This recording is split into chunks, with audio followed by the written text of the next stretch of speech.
Hello students, कैसे हैं आप सभी लोग। मैं पूरी उम्मीद करता हूं कि आप सभी लोग बढ़िया। मैं भी यहाँ पर मौज में। बच्चों, हम लोग करने जा रहे हैं जनवरी 25 के लिए एफएम का एमटीपी 2। इसके अंदर आईसीआई ने बहुत सारी गलतियां करी हुई हैं और बच्चों के बहुत सारे डाउट भी थे। तो वन बाई वन हम इसके क्वेश्चन देखते हैं। मतलब सब वैसे एमटीपी में गलतियां होती हैं, पर इसमें कुछ ज्यादा ही थी। कोई बात नहीं। इसका पहला क्वेश्चन बहुत सिंपल है। Case scenario 1। इसमें इन्होंने डिवेंचर प्रीफरेंस और इक्विटी दे दिया। टोटल इनकी कैपिटल फंड है 10 लाख रुपए, कैपिटल एम्प्लॉयड। इसके बाद कॉस्ट ऑफ कैपिटल का नॉर्मल क्वेश्चन है। इन्होंने पूछा, कहा एडिशनल इंफॉर्मेशन क्या क्या है। डिवेंचर 100 रुपए का है, रिडीमेबल पार पर होगा। 2% फ्लोटेशन कॉस्ट है, 10 साल की वैलिडिटी है। एन आ गया, फ्लोटेशन कॉस्ट आ गई। द मार्केट प्राइस पर डिवेंचर 105 है। मैंने ये चीज आपको बताई थी 2-3 बार, मैं इसको क्लियर कर चुका हूँ। पहले आरवी और जो आपका इशू प्राइस होता था उसमें कंपेयर करते थे, यानी जो रिडेम्पशन वैल्यू है वो कम नहीं होनी चाहिए इशू प्राइस से, रूल होता था। आईसीआई ने इसको हटा दिया है। अब सीधा सा रूल है, अगर मार्केट प्राइस ऑफ शेयर दिया हुआ है और इशू प्राइस अननोन है तो हम मार्केट प्राइस को ही इशू प्राइस मानेंगे। तो इशू प्राइस हमारा 105 आ जाएगा। इसके बाद में दूसरा है 100 रुपए का प्रीफरेंस शेयर है, उसका 106 है और फ्लोटेशन कॉस्ट 3% है। मैच्योरिटी उसकी 10 साल ही रहेगी। इक्विटी के लिए बता दिया कि 4 रुपए की फ्लोटेशन कॉस्ट है, 24 रुपए का प्राइस है। तो हमारे पास अगर फ्लोटेशन कॉस्ट दी जाती है तो D1 divided by P0 minus F करेंगे, फिर प्लस जी करेंगे। तो यहाँ पर 24 रुपए प्राइस है, इसमें फ्लोटेशन कॉस्ट माइनस होगा तो 20 रुपए डिनोमिनेटर आपका यहाँ पर बनेगा। नेक्स्ट ईयर का एक्सपेक्टेड डिविडेंड 2 रुपए है, D1 हो गया, एक्सपेक्टेड डिविडेंड दिया है। ग्रोथ 5% है, जी आ गया। कॉर्पोरेट टैक्स रेट 35% है। इसके बाद में ये फालतू की कहानी है जिसका कोई लेना देना नहीं। रिक्वायरमेंट है कि आपको कॉस्ट ऑफ इक्विटी निकालना है, कॉस्ट ऑफ डेट निकालना है, कॉस्ट ऑफ प्रीफरेंस शेयर निकालना है, फिर डब्ल्यूएसीसी निकालनी है मार्केट वैल्यू वेट के बेसिस पर। और इसके बाद में बस ये 4 क्वेश्चन इससे रिलेटेड है। तो हमारे पास कॉस्ट ऑफ इक्विटी की बात करें तो 2 रुपए D1, P0 है 24 माइनस 4 प्लस ग्रोथ इन्होंने दी है 5%। तो ये हो गया जी 2 रुपए डिवाइड बाई 20, 10 और 5, 15% हो गया सीधा सीधा। तो के ई आ गया हमारे पास 15%। पहले के ई पूछा था 15%। इसके बाद में पूछा है के डी और के पी। तो के डी में I one minus tax plus R V minus N P divide by N divide by R V plus N P divide by 2 multiply by 100। Interest rate हमारे पास है 9%। ये आ गया 9 rupees of 100। One minus tax में corporate tax है 35%। ये आ गया 1 - 0.35। इसके बाद में हमारे पास रिडेम्पशन वैल्यू 100 रुपये है, माइनस नेट प्रोसीड चाहिए। तो नेट प्रोसीड आ जाएगा 105 रुपये माइनस 2%। तो 105 माइनस 2% आपके पास हो गया 102.9। 102.9 डिवाइड बाई 10 ईयर्स और G divided by 100 plus 102.9 divide by 2। ये हमारे पास के डी के लिए आ जाएगा। इसका जो भी आंसर आएगा ले लेंगे। आंसर में सीधे दिखा देता हूँ आपको, कैलकुलेशन ही है। तो इसका आंसर आ जाएगा आपके पास 5.48%। इसके बाद सेम प्रीफरेंस शेयर्स के अंदर, प्रीफरेंस शेयर्स का अगर हम केपी निकालें तो PD plus RV minus NP divide by N divide by RV plus NP divided by 2 multiply by 100। यहाँ पर इसका पीडी आ गया आपका प्रीफरेंस शेयर्स का 11%। तो 11 रुपये हो गए 100 रुपये पर। प्लस रिडेम्पशन वैल्यू 100 रुपये है, minus net proceed. Net proceed इसकी 106 minus 3%। 106 minus 3%। 106 minus 3%। 102.82। 102.82 divided by 10 years divided by 100 plus 102.82 divide by 2 multiply by 100। तो जो भी केपी होगा उसका आंसर निकल आएगा। तो केपी हमारे पास यहाँ पर आ गया जी 10.57%। इसके बाद में कहा है कि डब्ल्यू निकालो। क्वेश्चन की रिक्वायरमेंट नंबर 4, डब्ल्यू निकालो मार्केट वैल्यू वेट पर। तो हमारे पास के ई के डी के पी आ गया। मार्केट वैल्यू वेट जब हम लेंगे तो इन सब के मार्केट प्राइस लेंगे। तो जैसे डिवेंचर 2,75,000 के थे, 100 रुपये फेस वैल्यू है, बाजार में बिक रहे हैं 105 में। तो 275 डिवाइडेड बाई 100 मल्टीप्लाई बाई 105। ये हो गया जी 288,750 का। प्रीफरेंस शेयर 106 का है। ये हो गया 238,500 का, और इक्विटी शेयर 24 रुपए में बिक रहा है, तो 5 लाख डिवाइड बाई 10 इंटू 24, ये हो गए 12 लाख रुपए के। ये इनकी मार्केट वैल्यू वेट निकल कर आ जाएंगे। तो मार्केट वैल्यू वेट 288, 238 और 12 लाख रुपए, बस कॉस्ट ऑफ कैपिटल निकाल दीजिए। तो पहला क्वेश्चन बिल्कुल सिंपल था केस सिनेरियो का। इसके बाद में जी हमारे पास इसका है क्वेश्चन नंबर 5। क्वेश्चन पढ़ते हैं। What will be the current market price of MNP equity share if KE equals to 10%, expected dividend 2 रुपए और ग्रोथ 5%? तो P0 equals to D1 divide by KE minus G. D1 2 रुपए हो गया, KE 10%, 5% इसमें से माइनस कर दिया, तो 2 रुपए डिवाइड बाई 5% हो गया 40 रुपए। 40 रुपए आ गया। 6 क्वेश्चन। EBIT 4 लाख है, EBT 3 लाख है, सेल 16 लाख रुपए है। Which of the following is correct? DFL, तो पहले आपको डिग्री ऑफ फाइनेंशियल लीवरेज निकालनी है, तो EBIT डिवाइडेड बाई EBT लेंगे। EBIT 4 लाख, EBT 3 लाख, 4/3, 1.33 आ गया, तो ये करेक्ट है। इसके बाद में दूसरा कह रहे हैं interest coverage ratio 3। Interest coverage ratio का फॉर्मूला होता है EBIT डिवाइडेड बाई इंटरेस्ट। अब इंटरेस्ट कैसे निकालेंगे? EBIT में से EBT हटा दोगे तो इंटरेस्ट आ जाएगा। EBIT में से इंटरेस्ट माइनस करते हैं तो EBT आ जाता है। EBIT में से EBT माइनस करते हैं तो इंटरेस्ट निकल आएगा। तो वैसे होता है EBIT minus I equals to EBT। तो हमने क्या करा, EBT को यहाँ माइनस कर दिया, आई को सामने ले गए, ये इंटरेस्ट आ गया। अब जी 4 लाख रुपए है EBIT, EBT है आपके पास 3 लाख रुपए, तो इंटरेस्ट हो गया 1 लाख रुपए। ठीक है, अब इंटरेस्ट कवरेज देखते हैं। EBIT है 4 लाख, इंटरेस्ट है 1 लाख, तो ये हो गया 4। तो कह रहे हैं इंटरेस्ट कवरेज रेशो इज 3, ये गलत है। इसके बाद कह रहे हैं ऑपरेटिंग प्रॉफिट 25% है। ऑपरेटिंग प्रॉफिट होता है EBIT divide by sales, EBIT divide by sales into 100। तो EBIT है 4 लाख, सेल है 16 लाख रुपए, 4 लाख डिवाइड बाई 16 लाख रुपए, ये हो गया जी 25%। तो ये 25% सही है। तो पहला और तीसरा ठीक है, तो 1 एंड 3 करेक्ट थे इसमें। इसके बाद में 7th, if velocity of stock is 3 month, 3 month का होल्डिंग पीरियड है, सेल्स 6 लाख रुपए की है, 20% ग्रोस प्रॉफिट है, तो 6 लाख रुपए की सेल, 20% ग्रोस प्रॉफिट, तो COGS हो गया 4.8 लाख आपका। हमें स्टॉक टर्नओवर के लिए COGS चाहिए होता है। इसके बाद कह रहे हैं ओपनिंग स्टॉक 90,000 है, क्लोजिंग स्टॉक कितना होगा? तो आपको स्टॉक टर्नओवर रेशो दे रखा है 3 मंथ, तो हमारे पास COGS इंटू 3/12, इससे एवरेज स्टॉक आएगा आपके पास। COGS है 4.8 लाख, 4,80,000 इंटू 3/12, 12 लाख रुपए हमारे पास, सॉरी 1,20,000 रुपए हमारे पास आ गया एवरेज स्टॉक। अब जो देखिए average stock equal to opening plus closing divide by 2। Average stock है 120, ओपनिंग स्टॉक है 90,000 रुपए, ये 2 सामने आया 240 हो गया, 240 में से 90 गया, क्लोजिंग स्टॉक हो गया 150, ये 150 आ गया। क्वेश्चन खत्म, बहुत सिंपल है, ये सारे सिंपल सिंपल हैं एक एक लाइन के। अगला G margin of safety if affected, MOS कब के ऊपर कब इफेक्ट पड़ेगा? MOS होता है आपके पास profit divided by PV ratio. ठीक है जी, कह रहे हैं पीवी रेशो चेंज, अगर पीवी रेशो चेंज हो जाएगा तो फर्क पड़ेगा, बिल्कुल फर्क पड़ेगा, यस। फिक्स्ड कॉस्ट अगर चेंज हो जाए, अगर आपकी फिक्स्ड कॉस्ट चेंज हो जाए तो MOS का एक फॉर्मूला होता है सेल्स माइनस बीईपी। अगर फिक्स्ड कॉस्ट चेंज होगी तो बीईपी चेंज हो जाएगा, तो जैसे ही बीईपी बदलेगा आपका MOS भी बदल जाएगा। जैसे सेल आपकी मान लो 10 लाख है, बीईपी पहले था 5 लाख और MOS हो गया 5 लाख, अब फिक्स्ड कॉस्ट बदलेगी तो बीईपी बदल जाएगा, वो इंक्रीज हो या डिक्रीज हो जो भी, तो आपके पास बीईपी बदलेगा तो MOS बदल जाएगा, तो यस इससे ही फर्क पड़ेगा।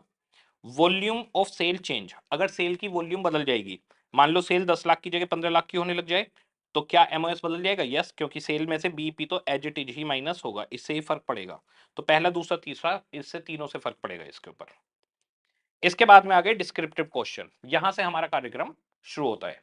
डिस्क्रिप्टिव क्वेश्चन के अंदर बहुत गलतियां हैं, मैं सारी गलतियां आपको बताता चलूंगा कहां कहां गलती है, और इसके मोस्ट ऑफ द क्वेश्चन में इन्होंने मिस्टेक की हुई है। आराम से देखते हैं। Financial statement and operating result of Alpha Limited revealed the following position as on 31 March 2023। यहां पर कुछ कहानी दी गई है, फिर कुछ कहानी दी गई है, कह रहे हैं 31 मार्च 24 को क्या क्या होने वाला है। तो पहले डेटा है 23 का, फिर डेटा दिया है 24 का, और आपसे कहा गया है कि आपको 23 और 24 दोनों की बैलेंस शीट बनानी है। ठीक है, तो 23 और 24 दोनों की बैलेंस शीट बनानी है। मैं यहाँ पर बैलेंस शीट बना देता हूँ दोनों की, 23 24, 23 24, 23 24, जो जो डेटा मिलता जाएगा वो मैं लिखता जाऊंगा यहाँ पर। सबसे पहले कह रहा है इक्विटी शेयर कैपिटल 20 लाख रुपए है। ओके जी, आ जाओ। इक्विटी शेयर कैपिटल 20 लाख है। इसके बाद कह रहा है वर्किंग कैपिटल 6 लाख रुपए है। बैंक ओवरड्राफ्ट 1 लाख रुपए है। ठीक है, बैंक ओवरड्राफ्ट करंट लायबिलिटीज में आएगा। बैंक ओवरड्राफ्ट 1 लाख रुपए यहाँ लिख दिया मैंने। इसके बाद current ratio, liquidity ratio, proprietary ratio, cost of sale, debtors, stock turnover, gross profit, net profit दिया है।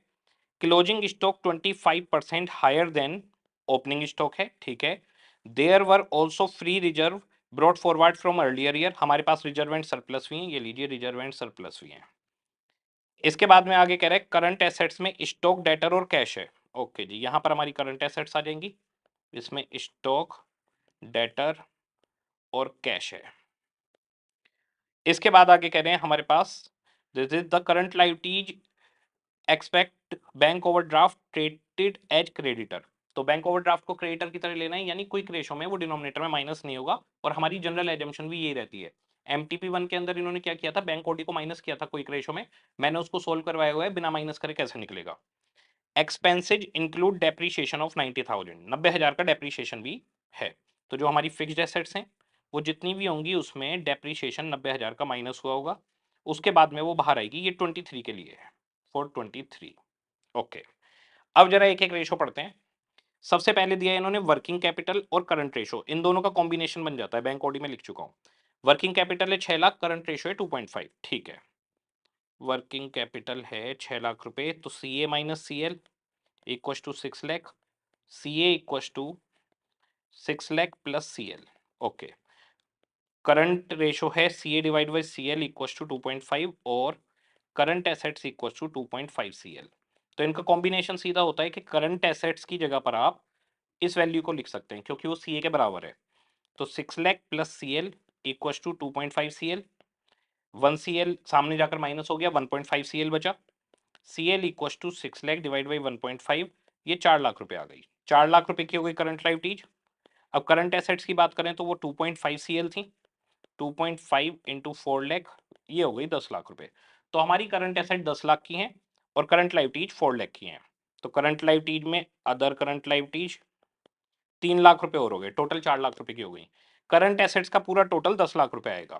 ठीक है, इसके बाद में क्वेश्चन ने कहा है लिक्विडिटी रेशो 1.5:1 है। तो लिक्विडिटी रेशो है हमारे पास current assets minus stock divided by, ये जो स्टॉक होता है क्लोजिंग स्टॉक होता है, डिवाइडेड बाई हमारे पास यहाँ पर आ जाएगा करंट लायबिलिटीज, और यहाँ पर इसका आंसर आ गया 1.5। करंट एसेट है 10 लाख, करंट लायबिलिटीज है 4 लाख, 4 लाख सामने गया 6 लाख हो गया, 10 lakh minus stock equal to 6 lakh, 6 lakh सामने आकर माइनस हो जाएगा, स्टॉक सामने चला जाएगा, स्टॉक इक्व टू 4 लाख आ गया। ठीक है जी, ये हमारे पास स्टॉक आ गया 4 लाख। इसके बाद में क्वेश्चन ने कहा है प्रोप्राइटरी रेशो। प्रोप्राइटरी रेशो में बोला है fixed asset divide by proprietor fund. तो यहाँ पर हम लोग ये मानकर चलते हैं कोई लॉन्ग टर्म लोन नहीं है। तो सिनेरियो क्या बनता है यहाँ पर, जब वो ये वाला रेशो आता है हमारे पास current liabilities equal to current asset, sorry total liabilities equal to total asset होंगी, लायबिलिटीज इक्व टू एसेट्स। अब यहां पर आ जाएगा शेयर होल्डर फंड यानी proprietor fund plus current liabilities equal to fixed assets plus current assets. Okay, अब हमें current liabilities पता है 4 लाख है, करंट एसेट्स पता है 10 लाख है। क्वेश्चन ने कहा है कि फिक्स्ड एसेट्स प्रोप्राइटर फंड का 0.75 है। तो ये जो फिक्स्ड एसेट्स है इसकी जगह मैं लिख सकता हूं 0.75 प्रोप्राइटर या शेयर होल्डर फंड। ओके, अब जरा देखिए शेयर होल्डर फंड में से 0.75 शेयर होल्डर फंड सामने आकर माइनस हो जाएगा, तो ये बचा 0.25 शेयर होल्डर फंड या प्रोप्राइटर फंड, और करंट लायबिलिटीज करंट एसेट्स में माइनस हो जाएगी तो सामने 6 लाख आ जाएगा। इसको हम ये भी लिख सकते हैं कि अगर फिक्स्ड एसेट्स 75% है तो 25% वर्किंग कैपिटल होगी। 75% अगर फिक्स्ड एसेट्स है तो बची हुई 25% वर्किंग कैपिटल होगी। अब ये जी शेयर होल्डर फंड हमारे पास आ गया 6 लाख डिवाइड बाई 0.25, 24 लाख रुपए। 24 लाख रुपए शेयर होल्डर फंड आ गया। तो यहाँ रिजर्व एंड सरप्लस आ गए 4 लाख के, टोटल 24 लाख रुपए हो गए। ओके, और फिक्स्ड एसेट्स हमारे पास कितनी हो गई?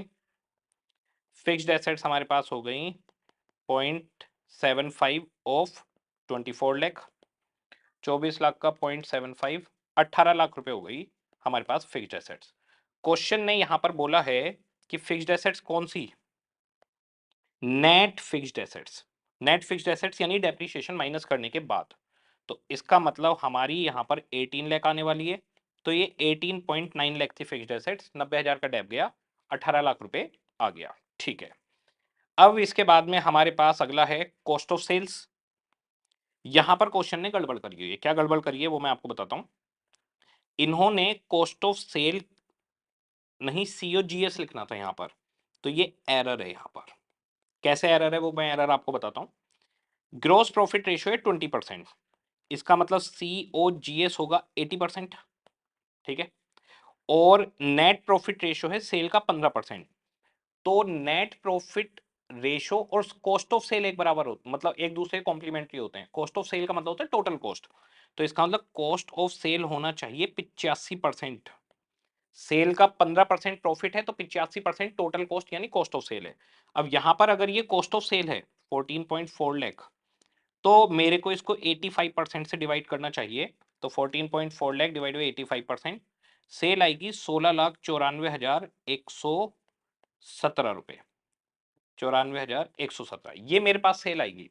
तो क्वेश्चन ने इसको ऐसे सोल्व नहीं करा, बल्कि इसको 80% से डिवाइड किया है। तो एरर है कि कॉस्ट ऑफ सेल नहीं, सीओजीएस लिखा होना चाहिए था यहाँ पर। अब अगर मान लीजिए सीओजीएस है 14.4 लाख डिवाइड बाई 80%, क्योंकि 20% तो ग्रॉस प्रॉफिट है, तो 14,40,000 डिवाइडेड बाई 0.8, ये हमारे पास 18 लाख रुपए की सेल आ जाएगी। तो ये सही सेल है, तो यहाँ कॉस्ट ऑफ सेल नहीं सीओजीएस लिखा होना चाहिए था। इसके बाद में इन्होंने डेटर्स वेलोसिटी दिया है 2 मंथ, आ जाइए। सेल है 18 लाख, 2 महीने के डेटर हैं 2/12, 18 लाख इंटू 2/12, ये 3 लाख रुपए के डेटर आ गए। 3 लाख रुपए के हो गए भैया डेटर, 10 लाख टोटल था इसका। तो इसका मतलब हमारे पास 4 3 7 3 लाख रुपए के हमारे पास कैश आ गया। तो हमारे पास ये हो गया 24 और 4 28, और ये हो गया 28, तो 28 लाख यहाँ पर आ गया और 28 लाख यहाँ पर आ गया। 23 की हमारी बैलेंस शीट बन चुकी है पूरी। इसके बाद क्वेश्चन ने इसमें रेशो दिया है स्टॉक टर्नओवर, इसका कोई काम नहीं है। ग्रॉस प्रॉफिट रेशो ठीक है, नेट प्रॉफिट रेशो का कोई काम नहीं है। इन्होंने नेट प्रॉफिट दिखाया भी है 20 लाख का 15% बैलेंस शीट में। तो बैलेंस शीट में जब आपने रिजर्व एंड सरप्लस लिखा होता है वो इंक्लूडेड प्रॉफिट होता है, उसमें प्रॉफिट जुड़ा हुआ है, तो अलग से दिखाने की जरूरत यहाँ पर नहीं है। और दूसरी चीज, इन्होंने स्टॉक टर्नओवर रेशो दिया है, ये गलत है। यह देखिए, stock turnover ratio based on sales दिया है, cost based on cost of sale. Cost of sale इन्होंने लिखी 14.4 lakh, 14.4 lakh cost of sale है। स्टॉक टर्नओवर है 4 टाइम्स, इसका मतलब हमारा स्टॉक कितना हुआ 14,40,000 डिवाइड बाई 4, हमारा स्टॉक हुआ 3.6 लाख। तो यहाँ पर हमारा ये जो है एवरेज स्टॉक आ जाएगा। तो हम ऑलरेडी क्लोजिंग स्टॉक निकाल चुके हैं, हमें इस सब की कोई जरूरत ही नहीं है, इसकी नीड ही नहीं है, फालतू है ये, फालतू। ओके, ये हमारी पूरी एक बैलेंस शीट बन गई 23 की। अब 24 की कहानी देखते हैं। कह रहे हैं the total sale for the year were 20% higher as compare to previous year. तो पिछले साल की सेल थी आपकी, ये मैं हटा दूं सारा, इसकी कोई नीड नहीं है, सामने लिखने में आसानी होती है असल में, सामने सामने लिखूंगा ना तो जल्दी जल्दी होता है काम। हाँ जी, पिछले साल की सेल थी 18 लाख, अब 20% बढ़ जाएगी, तो 18 लाख प्लस 20%, 21.6 लाख हमारी सेल हो जाएगी। कह रहे हैं बैलेंस ऑन 31 मार्च स्टॉक 520 है, क्रेडिटर 415 है, डेटर 495 है, कैश बैलेंस 310 है। तो करंट एसेट और करंट लायबिलिटी खुद बता दी।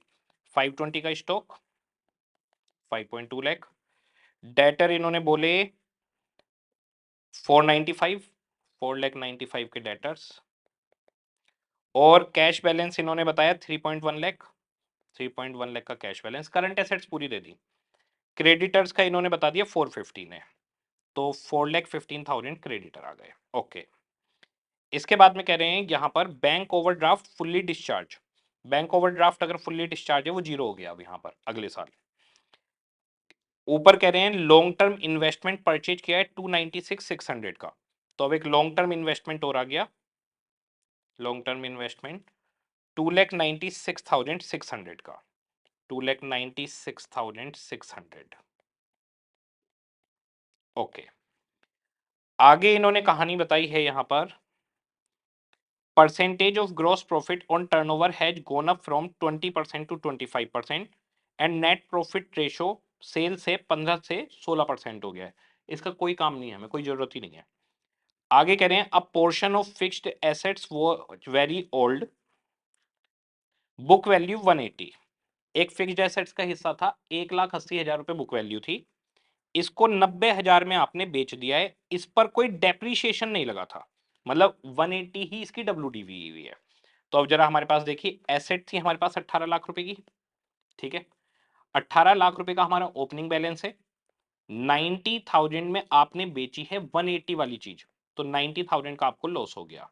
तो इसमें से 1,80,000 रुपए की बुक वैल्यू की एसेट आपकी चली गई, 90,000 में बेच दी, 90,000 का लॉस हो गया, 180 की एसेट थी, डेप्रीशिएशन इस पे जीरो था, कोई डेप्रीशिएशन इसके ऊपर नहीं था, तो ये हमारे पास में 1.8 लाख इसमें से चले गए। ओके, क्वेश्चन आगे कह रहे हैं आपको इसके बाद में, percentage of depreciation to fixed assets to be provided at the rate in previous year. यहां पर आईसीआई ने गलती की हुई है, क्या गलती की हुई है वो गलती दिखाता हूं। कह रहे हैं डेप्रीशिएशन फिक्स्ड एसेट्स पे जिस रेट से पिछले साल लगाया था उसी रेट से इस साल लगाया जाएगा। ओके, अब जरा देखिए, पिछले साल कितना डेप लगा था, पिछले साल 90,000 का डेप लगा था, कितने रुपए की फिक्स्ड एसेट्स थी डेप लगने से पहले, उसी पे तो रेट निकालोगे, 18.9 लाख की एसेट्स थी, तो रेट कितना आ गया, 90,000 डिवाइड बाई 18.9 लाख, ये आ गया आपके पास 4.7619%, ये डेप्रीशिएशन का रेट हुआ।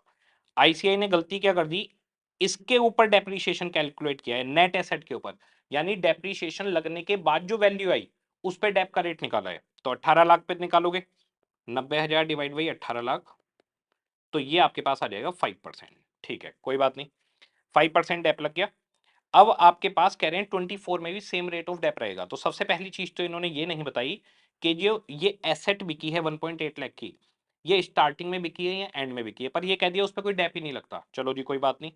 अब 18 लाख की एसेट में से 1.8 लाख की एसेट चली गई, हमारे पास एसेट की वैल्यू बची 18 माइनस 1.8, 16.2 लाख हमारे पास एसेट्स की बुक वैल्यू बची। अब इसके ऊपर हमें डेप लगाना है, तो इसके ऊपर अगर डेप लगाना है तो रेट तो 4.7619% होना चाहिए, इन्होंने रेट ले लिया 5%, तो वो रेट इन्होंने गलत लिया है, एरर है, ये करेक्ट रेट है और ये रॉन्ग रेट है, आईसीआई ने ये रॉन्ग रेट लिया है, कोई बात नहीं। अब इसका जो डेप कायदे में बनता है वो डेप इसका बनेगा आपका इस तरीके से, करेक्ट डेप मैं आपको बता देता हूँ, 90,000 का डेप 18,90,000 पर, तो 16,20,000 पर कितना डेप होगा, इसका करेक्ट डेप जो बनेगा वो बनेगा 77,142.85। आईसीआई ने जो निकाला है वो इसका निकाल दिया 5%, तो इससे 5% रिलेटेड थोड़ी है, 16,20,000 इंटू 5%, 81,000 का डेप लगा दिया, फिर जो एसेट बची 16,20,000 माइनस 81,000, 15,39,000 की एसेट बची। बेसिकली डेप इसके ऊपर 5% होना चाहिए, ऊपर वाले से तो 4 पॉइंट समथिंग परसेंटेज आएगा, तो ये गलती है, तो करेक्ट डेट इसका ये है, और ये रॉन्ग डेप, रॉन्ग डेप्रिशिएशन, कोई बात नहीं। अब क्योंकि हमें आंसर मैच करना है और इनके हिसाब से जो लिखा है मैं बैलेंस शीट मैच करवानी है, इसलिए मैं इसके ऊपर डेप्रीशिएशन लगाने के बाद 1539 लिख रहा हूं यहां पर, 15.39 लाख। अदरवाइज मैं यहां पर आपके लिखता इसमें से माइनस करके 16,20,000 माइनस 77,142.85, वरना मैं एसेट लिखता है इसके बाद में 15,42,857.15, तो राउंड ऑफ 15,42,857 आ जाता। अब हमारी जो एसेट साइड है वो पूरी हो गई, लाइबिलिटी साइड में आ जाते हैं। इक्विटी शेयर कैपिटल के लिए कुछ नहीं बोला, तो मैं ये मान रहा हूँ 20 लाख का 20 लाख ही आ जाएगा। अब यहाँ का टोटल 15.39 प्लस 15,39,000, 296,600, 5,20,000, 4,95,000, 3,10,000, ये हो गया जी 31,60,600। 31,60,600 माइनस 4,15,000 की लाइबिलिटीज हो गई, 20 लाख के आ गए आपके 7,45,600। इसका इधर बनना चाहिए। एक बार जरा इनका आंसर देख लेते हैं। ये 20 इन दोनों को जोड़ के 4 लाख है। इसके बाद में आपकी ये 4 लाख की करंट लाइबिलिटीज आ गई, सामने क्रेडिटर आ गए, ये 10 लाख की करंट एसेट आ गई, ये 520, 495 और ये दिया हुआ है टोटल 31,60,600 आ गया। अब आपके पास 20 लाख की एसेट आ गई, रिजर्व एंड सरप्लस हो गए 6,15,600 और 130 745,600। तो 745,600 हमने बैलेंसिंग फिगर निकाल दिया, उसके लिए वर्किंग नोट की कोई नीड ही नहीं है, क्वेश्चन कंप्लीट हो गया। तो कोई बात नहीं, छोटी मोटी गलतियां थी, इट्स ओके। पर बच्चे इनमें कंफ्यूज होते हैं, बच्चा एमटीपी देने बैठता है कि भाई मैं नंबर लेके आऊंगा, उसके बाद में जो गड़बड़ी होती है वो परेशान हो जाता है। आ जाइए अगला question. Theta limited is expecting an annual earning of 3 lakh rupees before paying any interest and tax. Okay जी, ईबीआईटी आ गया 3 लाख रुपए। कह रहे हैं कंपनी है 10 lakh of 10% debenture in its capital structure. Interest आ गया 10 लाख पे 10%, 1 लाख रुपए। ईबीटी आ गया, ईबीटी आ गया आपके पास 2 लाख रुपए। कह रहे हैं capitalisation rate is 12.5%। You are required to calculate value of theta as per NI and compute overall cost of capital. तो मैं आपको बता दूं, इन्होंने लिखा है कैपिटलाइजेशन रेट। भैया कैपिटलाइजेशन रेट केओ को बोलते हैं, तो इनका केओ 12.5% हो गया और वैल्यू ऑफ फर्म निकलेगी ईबीआईटी डिवाइडेड बाई केओ। तो ईबीआईटी है 3 लाख रुपए और केओ है 12.5%। तो इनकी वैल्यू ऑफ फर्म आएगी 3 लाख डिवाइड बाई 12.5%, 24 लाख रुपए। ये इसका सही आंसर बनता है इस क्वेश्चन के हिसाब से। अब बेसिकली एरर क्या करिए, ये कैपिटलाइजेशन रेट नहीं, यहां लिखना भूल गए इक्विटी कैपिटलाइजेशन रेट। ये इक्विटी कैपिटलाइजेशन रेट लिखना था इनको, तो उसमें गलती कर दी। आंसर में लिख दिया है कि इक्विटी कैपिटलाइजेशन रेट है। इसके आंसर में मैं दिखाता हूं आपको। इसके आंसर में इन्होंने यहां पर इक्विटी कैपिटलाइजेशन रेट 12.5% लिख दिया। तो आंसर में तो इक्विटी कैपिटलाइजेशन लिख दिया, क्वेश्चन के अंदर कैपिटलाइजेशन रेट लिखा हुआ है वो गलत है। कैपिटलाइजेशन रेट केओ को बोलते हैं, तो यहां पर एरर है, आईसीआई ने टाइपिंग में गलती कर दी। ये टाइपिंग एरर मानेंगे हम इसको। तो चलो जी, इक्विटी कैपिटलाइजेशन रेट है, तब आंसर कैसे आएगा? अगर इक्विटी कैपिटलाइजेशन रेट है तो ईबीआईटी में से इंटरेस्ट गया, ईबीटी आ गया, इसको केई से डिवाइड करेंगे 12.5%, हमारे पास वैल्यू ऑफ शेयर आ जाएगी 2 लाख डिवाइड बाई 12.5%, 16 लाख रुपए। डेट है हमारे पास 10 लाख के, वैल्यू ऑफ फर्म हो गई 26 लाख रुपए। तो वैल्यू ऑफ फर्म 26 लाख आएगी और ओवरऑल कॉस्ट ऑफ कैपिटल चाहिए, तो केओ इक्वस टू ईबीआईटी पूरी फर्म की कमाई डिवाइड बाई पूरी फर्म का केओ, 3 लाख रुपए डिवाइड बाई 26 लाख रुपए, ये 3 लाख डिवाइड बाई 26 लाख, ये 11.54% आ जाएगा। ये इसका आंसर बनेगा अगर मैं इक्विटी कैपिटलाइजेशन रेट ही इसको पढ़ता हूं तो 11.54 आ गया, 26 लाख रुपए वैल्यू ऑफ फर्म आ गई। ओके, हर क्वेश्चन में गलती कर रखी है कुछ ना कुछ, जिससे बच्चे का आंसर बिगड़ा होगा। आ जाइए, the following data relates to Beta Limited. Sale 2 lakh रुपए, वेरिएबल एक्सपेंस 30%, कॉन्ट्रीब्यूशन आ गया, फिक्स्ड ऑपरेटिंग ईबीआईटी इंटरेस्ट ये सब दे दिया। ओके जी, अब क्वेश्चन कह रहा है आपसे calculate by what percentage EBT increase if sales increase by 6%। तो सेल से ईपीएस का रिलेशन या सेल से ईबीटी का रिलेशन सेम होता है अगर प्रीफरेंस शेयर्स ना हो। प्रीफरेंस शेयर्स की वजह से वो रिलेशन बिगड़ जाता है। तो ईबीटी से परसेंटेज पूछ रहा है या ईपीएस से पूछ रहा है, एक ही बात रहेगी, कोई फर्क नहीं पड़ेगा। तो यहां पर सेल का जो ईबीटी से रिलेशन होता है वो होता है कंबाइंड लीवरेज से। तो कंबाइंड लीवरेज कैसा आएगी? Contribution divide by EBT. तो 1,40,000 डिवाइड बाई 35,000, कंबाइंड लीवरेज आ गई इनकी 1.4 बाई 40,000, 4 टाइम्स। अब हमारे पास अगर सेल 6% बढ़ रही है तो 4 टाइम्स 24% ईबीटी बढ़ेगा। पहला काम हो गया। दूसरा, by what percentage EBIT increase if 10% increase in sale. Sale से ईबीआईटी का रिलेशन बनता है ऑपरेटिंग लीवरेज से। तो ऑपरेटिंग लीवरेज है कॉन्ट्रीब्यूशन डिवाइड बाई ईबीआईटी। तो 1,40,000, मैंने वो रेशो ऊपर गलत लिख दिया कंबाइंड लीवरेज का। 140 डिवाइड बाई 35,000 था, 35,000, 1,40,000 डिवाइड बाई 35,000, 4 टाइम्स ही आ रहे तो अच्छा मैंने आंसर ठीक कर दिया, वो निशान गलत लगा दिया, ठीक है। अब हमारे पास operating leverage 140 divide by 40,000, 140 divide by 40,000, ये आ गया 3.5 टाइम्स। तो सेल का ईबीआईटी से रिलेशन ऑपरेटिंग लीवरेज से बनता है। तो अगर आपकी 10% बढ़ी है तो 3.5 टाइम्स यानी 35% ईबीआईटी बढ़ जाएगा। तो सेल 10% बढ़ेगी तो ईबीआईटी 35%। इसके बाद कह रहे हैं ईबीटी इंक्रीज होगा ईबीआईटी की वजह से। तो ईबीटी और ईबीआईटी का रिलेशन होता है फाइनेंशियल लीवरेज से। तो ईबीआईटी और ईबीटी ये आ गए हमारे पास 40,000 डिवाइड बाई 35,000, ये आ गया 1.1428। ये हमारी फाइनेंशियल लीवरेज आ गई। तो अगर ये 6% बढ़ा है तो इसका 1.1428% ये बढ़ जाएगा 1.1428। आप 2 डेसिमल तक भी रोक सकते हैं इंटू 6, तो ये 6.8568% बढ़ जाएगी। काम खत्म। तो पहले वाला आ गया हमारे पास 4 टाइम्स आ गई हमारी कंबाइंड लीवरेज, ये 24% बढ़ गया। ये 3.5 टाइम आ गई 35% बढ़ गया। ये 1.14 आ गया और ये 6.8% बढ़ गया। ठीक है जी, आ जाइए अगला क्वेश्चन। वर्किंग कैपिटल का क्वेश्चन है, न्यू कंपनी का, आईसीआई ने इसमें गलती कर रखी है। मैंने आपको बताया हर क्वेश्चन में मिस्टेक हो रखी है, मिस्टेक में दिखाऊंगा आपको। ABC Limited, a newly formed company, has applied to private bank for first time for financing its working capital requirement. The following information available about the projection of the current year, estimated level of activity of completed units of production 31,200। तो हमारे पास जो finished goods का production होने वाला है वो 31,200 units होने वाला है। ठीक है जी।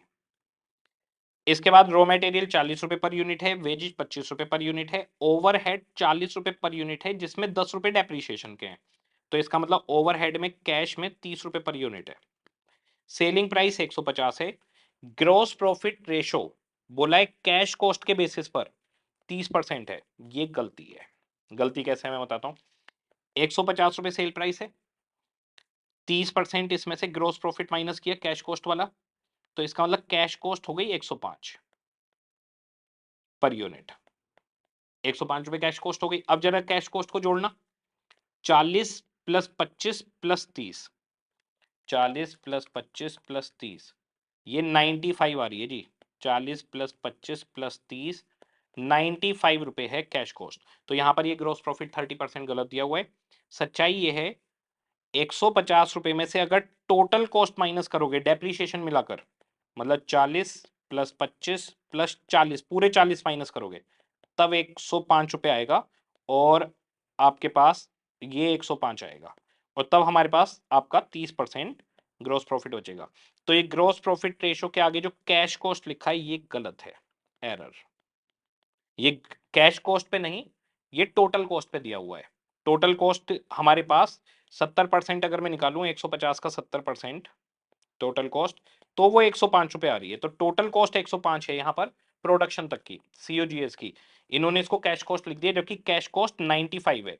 तो अगर किसी बच्चे ने 95 लिया है तो वही सही आंसर है। ये गलत लिखा हुआ है, जीपी रेशो इंक्लूडेड डेप्रीशिएशन है। ओके, तो ये गलती करी इन्होंने। फिर नेट प्रॉफिट बोल दिया 25% ऑन टोटल कॉस्ट, वो बाद में देखेंगे। रॉ मटेरियल इन स्टॉक 30 दिन का रखना है। WIP stock 30% of finish goods units है। तो फिनिश गुड्स था 31,200, WIP इसका 30% है, 31,200 का 30%, 9360 यूनिट्स हो गई WIP की। ठीक है जी। WIP को कह रहे हैं valued at prime cost. Prime cost का मतलब है मटेरियल और लेबर पर इसको हम वैल्यूड करेंगे, तो मटेरियल प्लस लेबर पर इसको वैल्यूड करना है। इन्होंने कहा मटेरियल 90% लगा है, रेलिवेंट कन्वर्जन कॉस्ट 60% लगी है। अब अगर आप वैल्यूड प्राइम कॉस्ट पर कर रहे हो तो इसका मतलब WIP के अंदर आप सिर्फ मटेरियल लोगे और लेबर लोगे, ओवरहेड्स नहीं आएंगे। प्राइम कॉस्ट में ओवरहेड नहीं आते। तो इन्होंने इनकम स्टेटमेंट के अंदर ओवरहेड को ले लिया है WIP को बनाते हुए, वैल्यूएशन के टाइम पे बदल दिया। वो दोनों चीजें मैच करनी चाहिए, वो दोनों चीजें मिसमैच करी हुई है, इसमें मिस्टेक है पूरी तरह से। इसके बाद फिनिश गुड्स का स्टॉक 2500 यूनिट है, इसमें से 2500 यूनिट फिनिश गुड्स स्टॉक में रहेंगी। इसका मतलब सोल्ड यूनिट्स आपके पास आ जाएगी 2500 माइनस 28,700 यूनिट आप बेचोगे। ओके, आगे क्वेश्चन कहानी बता रहा है क्रेडिटर 30 दिन के हैं, परचेज के लिए credit allowed by supplier credit allowed to purchaser यानी डेटर्स को 45 दिन देंगे। डायरेक्ट वेजेज का 15 दिन का आउटस्टैंडिंग है। एक्सपेक्टेड कैश बैलेंस 125 रखना है। सेफ्टी मार्जिन 15% रखना है वर्किंग कैपिटल रिक्वायरमेंट का इंक्लूडिंग मार्जिन, और 360 डेज लेकर क्वेश्चन करना है। अब जरा देखिए इसका इनकम स्टेटमेंट देखिए कैसे बनेगा। कैश कॉस्ट पे बनाना है। अगर क्वेश्चन इन्होंने बोला है कि अगर बैंक से आप फाइनेंस करवाने की बात करते हो तो क्वेश्चन को कैश कॉस्ट पे बनाना चाहिए, जबकि कायदे में बात यह है कि एग्जाम में कैश कॉस्ट लिखा हुआ आता है तब कैश कॉस्ट पे बनाते हैं, वरना टोटल अप्रोच से बनाते हैं। तो हम इसको कैश कॉस्ट से ही बना रहे हैं। तो पहले मैं इनकम स्टेटमेंट दिखा रहा हूं आपको। इसका इनकम स्टेटमेंट, इनकम स्टेटमेंट के अंदर सबसे पहले रॉ मटेरियल। तो हमारे पास जो 31,200 यूनिट बनी है उन पे पूरा मटेरियल लगेगा 40 रुपए का। जो WIP की 9360 यूनिट लगी हैं उस पर लगेंगे 36 रुपए। 36 रुपए कैसे? 40 रुपए का 90%। क्वेश्चन ने कहा था 90% मटेरियल लगाए, तो ये हमारे पास इस तरह से आएगा। तो 40 रुपए ठीक है और 90% लगाए ठीक है। ये आ गया जी 31,200 इंटू 40 और जी 9360 इंटू 36, 15,84,960 का रॉ मटेरियल आपका आ गया। इसके बाद लेबर, बाकी कन्वर्जन कॉस्ट कितनी बोली थी? 60%। ओके, लेबर 25 रुपए की है तो 25 रुपए की लेबर 31,200 यूनिट पर पूरे 25 रुपए, और 9360 यूनिट पर 25 रुपए का 60%। 25 का 60% 15 रुपए लगेंगे। 25 रुपए का 60%। ओके, 31,200 इंटू 25 और 9360 इंटू 15। लेबर आ गई भैया 92400। इसके बाद में जो ओवरहेड आएंगे, कैश कॉस्ट पे बना रहे हैं हम लोग इनकम स्टेटमेंट को। कैश कॉस्ट तो 30 रुपए हैं जो कैश में है। अब 30 रुपए यहाँ पे 40 में 10 का डेप्रीशिएशन हटा के लगा देंगे, तो 31,200 यूनिट पर 30 रुपए प्लस 9360 यूनिट पर 30 रुपए का 60%, 18 रुपए आएगा। अब यहां पर क्या मिस्टेक है देखिए, कितना बड़ा एक डिफॉल्टर केस इन्होंने किया है। इनकम स्टेटमेंट बनाते हुए तो इन्होंने ओवरहेड को ले लिया कि WIP पे ओवरहेड लगे हैं, और उसकी वैल्यूएशन प्राइम कॉस्ट पे करनी है। यानी कि वैल्यूएशन के टाइम पर हम सिर्फ मटेरियल और लेबर वाले हिस्से को ही लेंगे WIP के लिए। तो ये एरर है, आपको खर्चों में भी नहीं दिखाना चाहिए। फिर या तो दोनों जगह पर आएगा या फिर दोनों में से किसी भी जगह पर नहीं आएगा। पर कोई बात नहीं, मैं आपको इसका इंपैक्ट दिखाता हूं क्या होगा। 31,200 इंटू 30 और जी 9360 इंटू 18, ये हो गया 11,044,880। अब हमारे पास ये हो गया 15,84,960 प्लस 920,400 प्लस 11,044,880, ये आ गया जी 360,9840। ओके, अब इसमें से हमें क्लोजिंग WIP माइनस करना है। तो क्लोजिंग WIP में इन्होंने क्या करा, 9360 यूनिट मल्टीप्लाई बाई 36 मटेरियल और 15 लेबर ले लिया। ओवरहेड को यहां पर नहीं लिया वैल्यूएशन के टाइम पर। तो 36 प्लस 15 51 रुपए से वैल्यूट कर दिया। 9360 इंटू 51 51, ये आ गया जी 477,360। कोई बात नहीं। अब इसके बाद में ये आ गया कॉस्ट ऑफ प्रोडक्शन 360,9840 माइनस 477,360 31,32,480। अब इसमें से माइनस करना है हमें क्लोजिंग फिनिश गुड्स। अब क्लोजिंग फिनिश गुड्स आपको माइनस करना है, तो आप ये देखिए ये जो 31,32,480 है इस पर क्या इंपैक्ट पड़े 18 रुपए यहां पर लेने से, वो मैं इंपैक्ट बता रहा हूं। ये हमारे पास कॉस्ट ऑफ प्रोडक्शन है, तो कॉस्ट ऑफ प्रोडक्शन तो 31,200 यूनिट के ऊपर material plus labour plus overhead ये आना चाहिए, ये तो लगे। तो 40 प्लस 25 प्लस 30 95 रुपीज यहां पर आने चाहिए। अब जरा आप मल्टीप्लाई करके देखो 31,200 इंटू 95, ये आ रहा है 29,64,000। ये कॉस्ट ऑफ प्रोडक्शन होना चाहिए। वो कॉस्ट ऑफ प्रोडक्शन बढ़ा हुआ क्यों आ रहा है? क्योंकि जो WIP के 18 रुपए ओवरहेड के थे वो वैल्यूएशन के टाइम पे कंसीडर नहीं किए, तो वो फिनिश गुड्स के ऊपर बर्डन पड़ गया। तो फिनिश गुड्स के ऊपर उस चीज का बर्डन क्यों पड़ना भाई जो उस पर खर्च नहीं हुए। तो यहां पर ये मिस्टेक है। या तो WIP को इन्हें मटेरियल लेबर ओवरहेड करके जोड़ना चाहिए था, इन्होंने एक नया पॉइंट जोड़ा पर उसको मैनेज नहीं कर पाए, या फिर इनकम स्टेटमेंट में 18 रुपए नहीं दिखाने चाहिए थे। अब जरा देखिए इन दोनों का डिफरेंस कितना है, 31, 32, 480 डिफरेंस आ रहा है आपके पास 1,68,480 रुपए का, और ये डिफरेंस कौन सा आ रहा है, ये 9360 यूनिट पे जो 18 रुपए लगे थे वो डिफरेंस आ रहा है। 9360 पर 18 रुपए जो लगे थे वो यहाँ पर डिफरेंस आ गया। तो ये गलत क्या हुआ है बेसिकली, अगर आपको प्राइम कॉस्ट पे लेना है तो यहाँ पर WIP नहीं आना चाहिए था, करेक्ट ये होता। ICI ने रॉन्ग किया हुआ है, ICI रॉन्ग। उसके बाद में दूसरी गलती, अब हमें फिनिश गुड्स की वैल्यूएशन करनी है, क्लोजिंग फिनिश गुड्स की। तो क्लोजिंग फिनिश गुड्स की वैल्यूएशन कैसे आनी चाहिए, 31,32,480, कॉस्ट है 31,200 यूनिट की, 2500 यूनिट क्लोजिंग स्टॉक में। अब जो देखना 31,32,480, 31,200 यूनिट की कॉस्ट है तो 2500 यूनिट की कितनी होगी, ये आ रही है 2,51,000। ये करेक्ट है, इस तरह से ही निकलना चाहिए। ICI ने क्या किया हुआ है, ICAI रॉन्ग कैलकुलेशन। ICI ने कहा 2500 यूनिट है, इस पर मटेरियल लेबर ओवरहेड 40, 25 और 30 लगाए तो 95 रुपीज लगे हैं इस पर। 2500 इंटू 95 और 2,37,500 का क्लोजिंग स्टॉक ले लिया। पूरी तरीके से गलत है। अगर आपने कॉस्ट ऑफ प्रोडक्शन के अंदर WIP वाला वो हिस्सा ले लिया, सारी कहानी कहां से, नया पॉइंट ऐड किया वो मैनेज नहीं हुआ, तो इन्होंने 18 रुपए ऊपर तो जोड़ दिए WIP के, वो इनसे नीचे कहीं मैनेज ही नहीं हो पाए, फिर मैनेज कहां करें, फिर सब जगह पे गलतियां करते चले गए। अब जरा देखिए, अगर आपका कॉस्ट ऑफ प्रोडक्शन 31, 32, 480 है 31,200 यूनिट का, तो 2500 यूनिट की वैल्यू तो 251 हुई। अब जरा देखिए इन्होंने वैल्यूएशन क्या ली है, इन्होंने क्लोजिंग स्टॉक की वैल्यू ली है 237,500 और उसकी वैल्यूएशन बताई है कि भैया closing stock closing stock closing stock की valuation valuation valuation valuation valuation valuation, अभी क्लोजिंग स्टॉक की वैल्यूएशन नहीं बताई क्या कहीं, अरे बोर्ड में वो तो बताया ही नहीं। अच्छा, उसकी वैल्यूएशन का तरीका भी नहीं होता है, तो कैसे गलत कैलकुलेशन करिए मैं आपको बता रहा हूँ। 95 से लेके करेक्ट कैलकुलेशन ये होती, पर जैसे इनका आंसर है वैसे बनाता जा रहा हूँ और गलतियां बताता जा रहा हूँ आपको। अब ये हमारे पास आ गया COGS, तो कायदे में COGS क्या होना चाहिए था, 31,200 माइनस 2500, 28,700 यूनिट पर 95 रुपए से होना चाहिए था, तो ये इसका करेक्ट है। ये ICI का रॉन्ग है, वो तो पूरा रॉन्ग होता चला जाएगा अब नीचे तक, ऊपर से एक गलती हो गई तो सारी नीचे तक रॉन्ग होती चली जाएगी। अब COGS हमारे पास 28,700 का 25 होना चाहिए, 28,700 का 95, 27,26,500 होना चाहिए कायदे में, लेकिन ये करेक्ट है। अब रॉन्ग वाला जो आ रहा है वो लिख देते हैं 31, 32, 480 और माइनस 237,500, 28,94,980, ये इनका COGS आ गया। इसके बाद सेलिंग एंड डिस्ट्रीब्यूशन ओवरहेड इन्होंने लिए हैं बैलेंसिंग फिगर, और फिर यहां पर आ गई सेल्स और प्रॉफिट।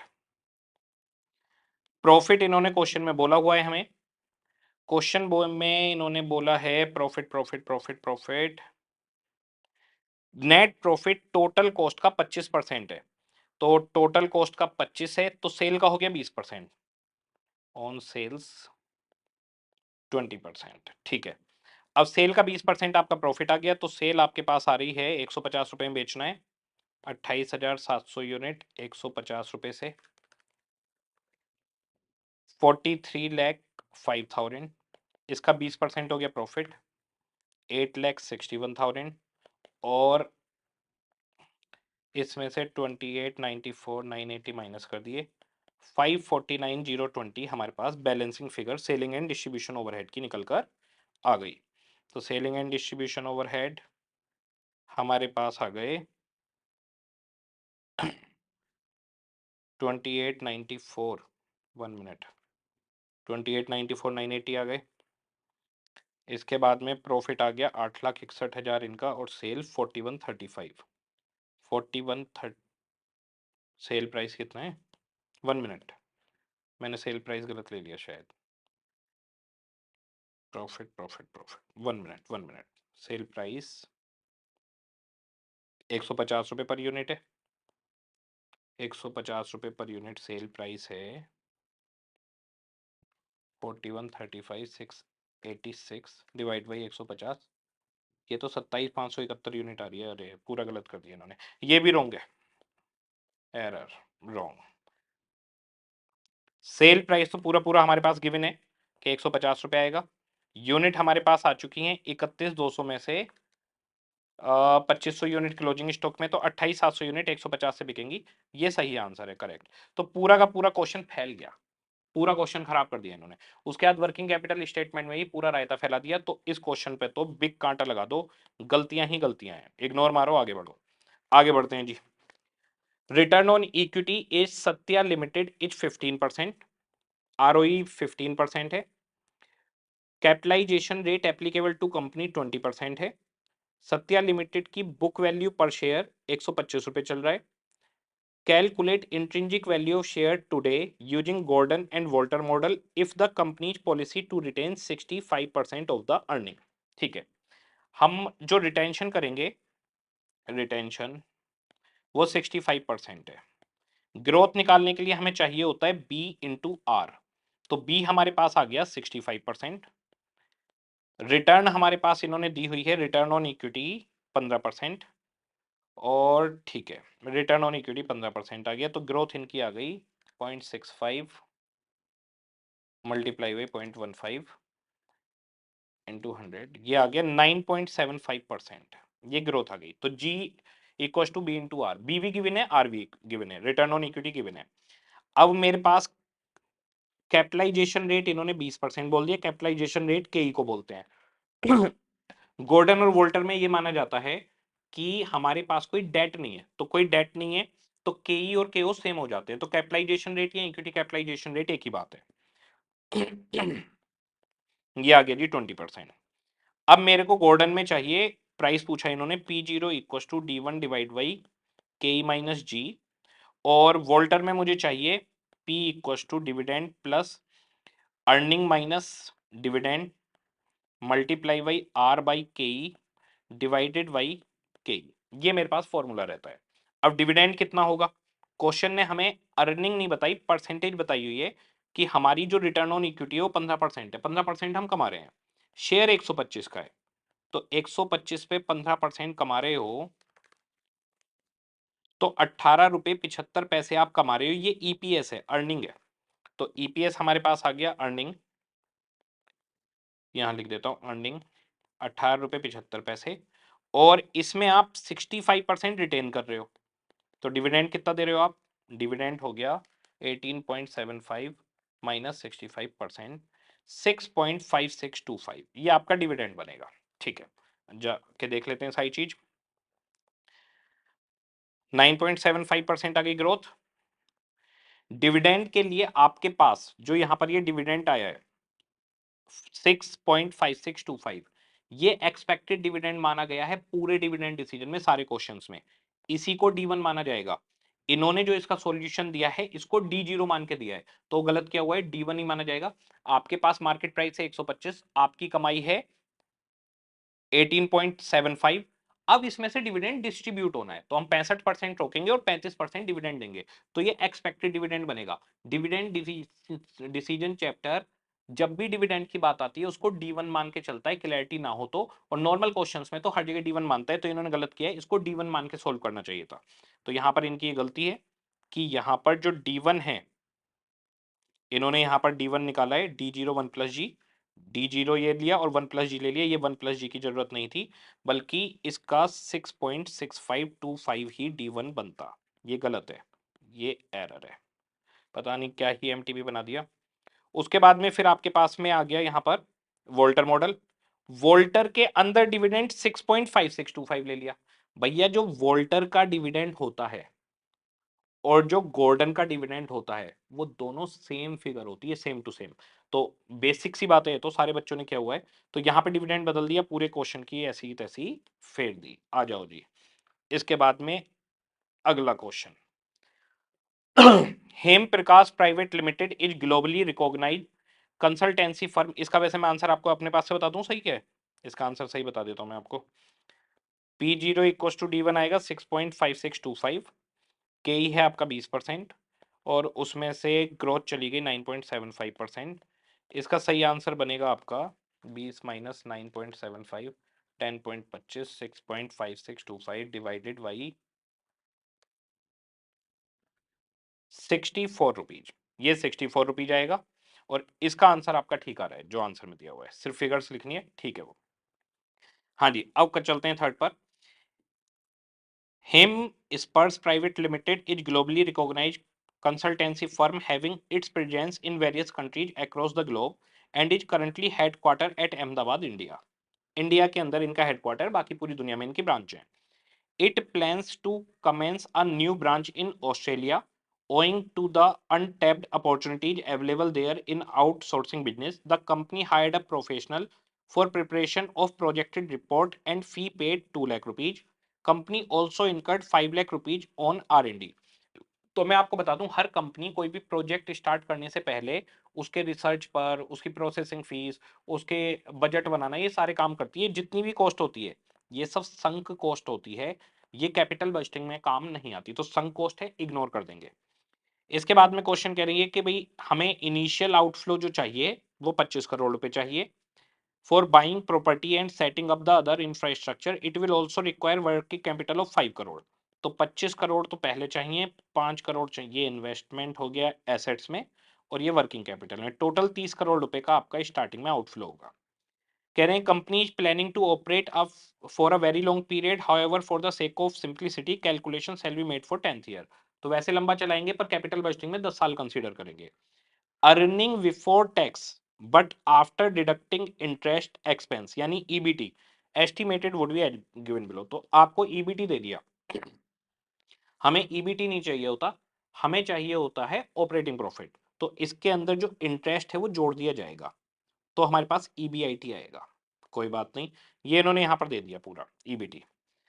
कह रहे हैं the above amount also include an allocated common cost of 12,50,000। 12,50,000 रुपए की एलोकेटेड ओवरहेड है। एलोकेटेड ओवरहेड कैपिटल बजटिंग में नहीं आते, तो 12,50,000 रुपए इसके अंदर हम एलोकेटेड ओवरहेड वाले जोड़ देंगे। 12,50,000 हर साल जुड़ जाएंगे इसमें। इसके बाद आगे क्वेश्चन कह रहे हैं company will distribute 10% dividend. Dividend का कैपिटल बजटिंग में कोई रोल नहीं होता। Company intend to borrow funds of 3 crore rupees at post tax interest rate of 6.5% in India. तो कंपनी 6.5% आफ्टर टैक्स पर लोन ले रही है, तो हमें उसे बिफोर टैक्स बनाना होता है। तो 3 करोड़ का लोन है, 6.5% का रेट है, as per the tax treaty between India and Australia. एक होता है डबल टैक्सेशन एग्रीमेंट, तो सब कंट्रीज के बीच में चलता है कि आपकी कंपनी हमारे यहाँ पर काम करेगी तो कैसे चलेगा। In India and Australia tax agreement between two nations, first 3 years are tax free. पहले 3 साल तो कोई टैक्स ही नहीं है, ओके। अगले 7 साल रहेगा फिर। From fourth year 75% of corporate tax are paid in the country where it's headquarter. तो 75% तो हेडक्वार्टर कंट्री यानी इंडिया में हेडक्वार्टर है वहां दिया जाएगा जितना भी टैक्स बनेगा, and balance in the other nation, बाकी ऑस्ट्रेलिया में दिया जाएगा। The corporate tax rate applicable to companies 30%। तो 30% टैक्स का रेट है, इंडिया में 75% टैक्स इसका दिया जाएगा, तो इंडियन टैक्स रेट 22.5% हो गया effectively. However, tax on capital gain is to be paid at 15% only in the headquarter. तो कैपिटल गेन का जो टैक्स है वो 15% हो गया, वो इंडिया के अंदर ही है, ओके। कह रहे हैं salvage value for depreciation purpose is estimated 90 lakh. 90 lakh की सैल्वेज वैल्यू है, आपकी 25 करोड़ की एसेट, 90 लाख की इसकी सैल्वेज है, तो 0.9 सीआर करोड़, 10 साल की इसकी लाइफ है। तो इसका डेप्रीशिएशन आ गया 25 crore minus 90 lakh divided by 25 minus 25 minus 0.9 divide by 10 years. इसका डेप्रीशिएशन आ गया 24,10,000 रुपए पर एनम, ओके। अब कह रहे हैं आगे जो डेप्रीशिएशन है वो आपके पास डेप्रीशिएशन जब आप प्रॉफिट आफ्टर टैक्स निकाल लेंगे उसके बाद में ऐड कर दिया जाएगा। कह रहे हैं the asset would be disposed of in the market at 3.5 CR at the end. तो लास्ट में 90 लाख की सैलवेज है जो इसकी डेप्रीशिएशन के लिए यूज की है, 3 करोड़ 50 लाख में इसको आप लास्ट में बेच दोगे तो कैपिटल गेन हो जाएगा, उस पर आपको टैक्स देना पड़ेगा। हेम स्पर्स private limited desire a premium of 3% on the current MCLR ऑफ 12%। तो MCLR होता है मिनिमम रेट, उसके ऊपर जो प्रीमियम चाहिए होता है उसे जोड़कर हमारी कॉस्ट ऑफ कैपिटल आती है। तो इनकी जो केओ या फिर डिस्काउंटिंग रेट बनेगा वो 15% बनेगा, 12 प्लस 3%। MCLR भी बोलते हैं, इसके अलावा कुछ और भी लिखा हुआ मिल सकता है कि लैंडिंग रेट कितना है, LR लिख देंगे, 12% और हम LR प्लस 3% करना चाहते हैं तो 15% इसका डिस्काउंटिंग रेट बन जाएगा। Assume no other asset in the block, यानी ये अकेली इकलौती एसेट ब्लॉक के अंदर है। Calculate NPV for the project and advise only from Indian law prospective, सिर्फ इंडियन लॉ के हिसाब से बताना है, यानी ऑस्ट्रेलिया के अंदर क्या जा रहा है क्या हो रहा है उसको मत देखो, सिर्फ इंडियन टैक्सेशन और उस स्कीम से आपको देखना है। If company wishes to recoup its investment within 3.5 year, state any two measurement that company shall take. तो कह रहे हैं अगर 3.5 ईयर में हमें अपना पे बैक पीरियड चाहिए, पैसा वापस चाहिए, तो हमें क्या क्या मेजरमेंट करने चाहिए, क्या करना चाहिए, थेरेटिकल बात हो गई। ओके, पहले हम आते हैं एनपीवी वाले कंसेप्ट पे। अब इसके अंदर हमारे पास हम हर साल का ले लेंगे अर्निंग बिफोर टैक्स, उसमें इंटरेस्ट जोड़ देंगे। इंटरेस्ट की जब बात आएगी तो 6.5% आफ्टर टैक्स था। अब जरा देखिए, पहले 3 साल की मैं बात करूं तो 6.5% आफ्टर टैक्स है। इसे बिफोर टैक्स बनाने के लिए 1 माइनस टी माइनस करूंगा तो टैक्स जीरो है, तो ये 6.5% ही रहेगा। तो 3 करोड़ का आपने लोन लिया है तो इंटरेस्ट की जो आपकी अमाउंट बनेगी वो 3 करोड़ का 6.5% 0.195 बनेगी, ये आपकी इंटरेस्ट की अमाउंट बनेगी। अब 4th ईयर से लेकर 10th ईयर तक आपका पोस्ट टैक्स है 6.5% और आपका इंडियन इफेक्टिव टैक्स है 22.5%। तो 1 - 0.225 से मैं करूंगा तो ये बिफोर टैक्स बनेगा। तो इसका बिफोर टैक्स रेट हो जाएगा 6.5 डिवाइड बाई ये हो गया 775.775, इसका रेट हो गया 8.387%। अब मैं 3 करोड़ रुपए पे अगर इसको निकालूं तो 3 करोड़ का 8.387%, तो ये हो गया 0.25161, तो 0.251 ले सकते हो आप। ओके, ये हर साल का आ गया। अब मेरे को क्या करना है, यहाँ पर मेरे को ईबीटी में इंटरेस्ट जोड़ना है। तो पहले 3 साल जो इंटरेस्ट जुड़ेगा वो जुड़ेगा 0.195, उसके बाद जुड़ेगा 0.251। आ जाइए मैं दिखाना शुरू करता हूँ आपको। पहले ईबीटी ले लिया, इंटरेस्ट पहले 3 साल का 0.195, उसके बाद का 0.252 ले लिया, ठीक है जी, इंटरेस्ट आ गया। इसके बाद में इसके अंदर हम जोड़ देंगे हमारे एलोकेटेड एक्सपेंस जो कैपिटल बजटिंग में कंसीडर नहीं होते और यहाँ माइनस हो चुके हैं। तो 12.5 करोड़ के हमारे ये जुड़ गए इसमें, तो यहाँ पर एड बैक कर दिए, ये आ गया जी। इसके बाद में हमारे पास आ गया प्रॉफिट बिफोर टैक्स।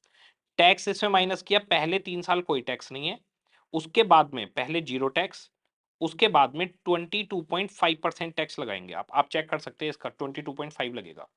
5.127 माइनस 22.5%, ये आ गया 3.973। प्रॉफिट आफ्टर टैक्स आपके पास निकल आया। अब इसमें आपको डेप्रीशिएशन जोड़ना है और कैश इनफ्लो आ जाएगा।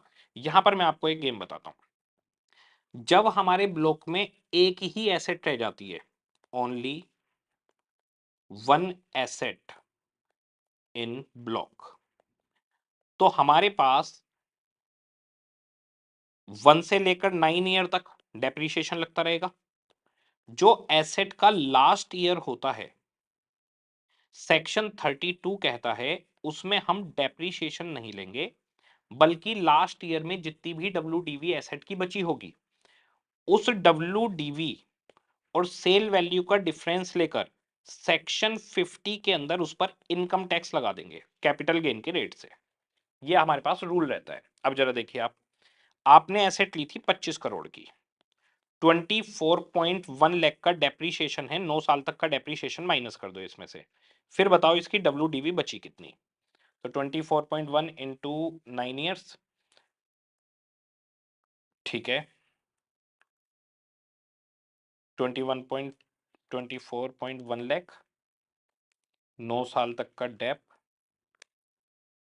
ये तो 2 करोड़ रुपए हुआ, मैंने डेप गलत लगाया है, इसका मतलब 2.41 करोड़ का डेप है। मैंने डेप, हाँ 2.41 करोड़, 2.41 करोड़ का डेप लगेगा। मैंने यहाँ पर डेप्रीशिएशन निकाला था, ये है 2 करोड़ 41 लाख। ओके, एक जीरो बढ़ गया इसमें। आ जाइए, अभी हमारे पास आ गया 2.41 करोड़ का डेप, 9 साल तक 21 करोड़, ये आ गया 21.69 करोड़, ठीक है। 25 करोड़ में से 21.69 करोड़ माइनस हुए, 3.31 करोड़ की डब्ल्यूडीवी हो गई। इसको आपने सेल वैल्यू कितनी है, 3.5 करोड़ रुपए में इसको आपने बेचा है, तो आपका कैपिटल गेन हो गया 3.5 माइनस 3.31, 0.19 करोड़। इसके ऊपर आप कैपिटल गेन के रेट से टैक्स देंगे, और कैपिटल गेन का टैक्स इन्होंने बोला है, कैपिटल गेन का टैक्स रेट दिया था कैपिटल गेन टैक्स 15%। 15% इस पर कैपिटल गेन टैक्स लग जाएगा। 15% टैक्स लगा इस पर। इसके आगे एक और बात बताऊंगा। तो ये 0.0285 का इस पे टैक्स लग गया। अब आपके पास सेल वैल्यू कितनी है? 3.5 करोड़। इसमें से 0.0285 का टैक्स लग गया, बाकी आपके पास पैसा आ जाएगा -3.5। तो आपके पास 3.4715 करोड़ टर्मिनल वैल्यू आ जाएगी। तो यहां पर आपके पास टर्मिनल वैल्यू कहीं दिखाई है, एसेट फ्रॉम सेल 3.471। ये 3.471 इस तरह से निकला है। अब आपको बताता हूं दूसरी बात। ये तो हो गया ब्लॉक इन एसेट का कंसेप्ट कि भैया अगर एक ही एसेट होती है तो लास्ट ईयर में डेप्रीशिएशन नहीं लगाते, बल्कि डब्ल्यूडीवी और सेल वैल्यू के डिफरेंस पे कैपिटल गेन लगा देते हैं। यही करेक्ट है, इसी तरीके से किया जाता है। आईसीआई ने इस बार बिल्कुल करेक्ट किया है। इसके अलावा जितने भी क्वेश्चन थे, चाहे एक ही एसेट का भी क्वेश्चन होता था, आईसीआई पता है क्या करता था? आईसीआई शुरू से रॉन्ग करता आ रहा है, और वो रॉन्ग क्या करता है, वो 1 से लेकर 10 साल तक डेप लगाता और बचे हुए पर फिर कैपिटल गेन और कैपिटल लॉस देखता। तो आईसीआई आज तक स्टडी मैट में, आरटीपी में, एमटीपी में, हर जगह यही करता रहा है। ये अपने आप में पहला एमटीपी आया है जिसके अंदर करेक्ट सॉल्यूशन किया है। तो मैं क्लास में भी ये सिखाता हूं, लेकिन उसके बाद बता देता हूं भैया कोई जरूरत नहीं है। तो एग्जाम में अगर ये क्वेश्चन आएगा, सेम क्वेश्चन, तो आप लास्ट ईयर में भी डेप लगा देना, क्योंकि सजेस्टेड आंसर ये डेप के साथ बनाएंगे। ये इनकी आदत है, ये ऐसा ही करेंगे, ये गलत करेंगे वहां पर। इस एमटीपी में ठीक दिया है, पता नहीं कहां से क्वेश्चन इन्होंने कॉपी करके रखा और सही कैलकुलेशन कर दी। जहां से भी कॉपी किया होगा क्वेश्चन वहां ठीक हो रखा होगा। तो आईसीआई लास्ट ईयर तक डेप लगाता है। तो अगर लास्ट ईयर तक आपका डेप लगता, तो उसके बाद में आपकी एसेट बचती 90 लाख की। 90 लाख की सेल बेची ना, और 3.5 करोड़ में आप उसको बेचते, तो आपके पास 2.6 करोड़ का प्रॉफिट आता, और उस प्रॉफिट पर फिर कैपिटल गेन टैक्स लगता 15%। इस तरीके से आईसीआई का आगे सजेस्टेड आएगा। तो आप लास्ट ईयर तक डेप लगा देना, कोई दिक्कत नहीं है, पूरे नंबर मिल जाएंगे। सही तरीका यही है। और अगर लास्ट ईयर में डेप ना लगाओ तो नोट लिख देना कि अगर एक एसेट, सिर्फ एक एसेट ब्लॉक में होगी, नोट जरूर लिख देना। तो शुरू से लेकर लास्ट ईयर तक डेप लगता है, जिस ईयर में सेल होती है उस ईयर में डेप नहीं लगाया जाता है। नोट लिख देना, नोट लिखते के साथ आप सेफ हो जाओगे। ओके, तो ये इन्होंने ठीक किया है, ये कंसेप्चुअली बिल्कुल ठीक है आईसीआई ने, लेकिन बाकी किसी भी जगह पे किया हुआ नहीं है। ठीक है जी, अब बस हमारे पास आ गया कैश इनफ्लो।